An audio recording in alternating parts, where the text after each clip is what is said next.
Let's get introduced to situation solution equations through our homework on lesson 6.1.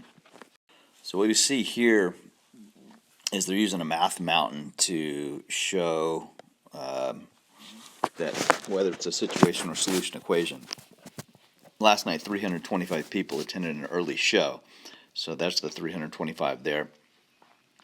How many people attended the late show if the total was 968? So we know that the first part, we don't know the situation. We know the solution. The solution is going to be 968, like that. We know we don't know n, how many people were in the late show, but we do know the beginning, so it's 325. So that is 325 plus some number is going to equal the total.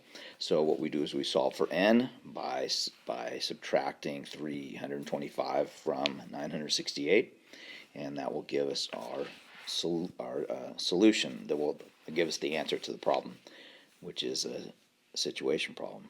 So we know 325 from the first show, so n is 968 minus 325, and that gives us an answer of 643.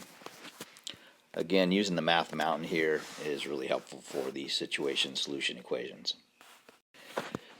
All right, so and this is a solution problem. We know that Jalen had 8 2/3 pounds of clay, and then Jalen used 3.5. So I'm just going to draw this and say if they used 3.5, then you say what was the total amount of clay not used. So we're going to subtract 8 2/3 from 3.5 from 8 2/3, or 8 2/3 minus 3.5.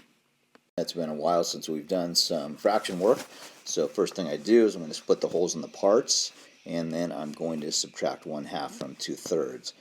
These are unlike denominators, so I'm going to make them like fractions by finding a common multiple, which will be 6, and then I'm going to double rainbow it, times 2 times 2, and I get 4/6 times 3 times 3, and I get 3/6, so 4/6 minus 3/6 is 1/6, and then 8 minus 3 is 5. So Jalen used 5 1/6 pounds of clay, or did not use 5 1/6 pounds of clay, and this should be subtraction. And if I wanted to do my math mountain model, I'd say, well, I know I started with 8 2/3, and I used 3.5, so what did I have left over? Looking at this next problem, the car odometer showed 6,446.5 miles at the end of the trip. If they drove 493 miles, how much did it show at the beginning? So we're going to do an equation here. We're going to say n, which is what we don't know. So we know the end of the trip here, 6446.5.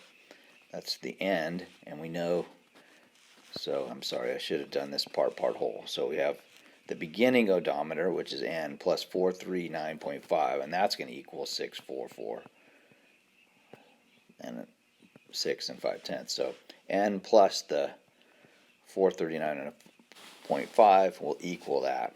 So then you solve for n, and you find the difference between 6446.5 and 439.5.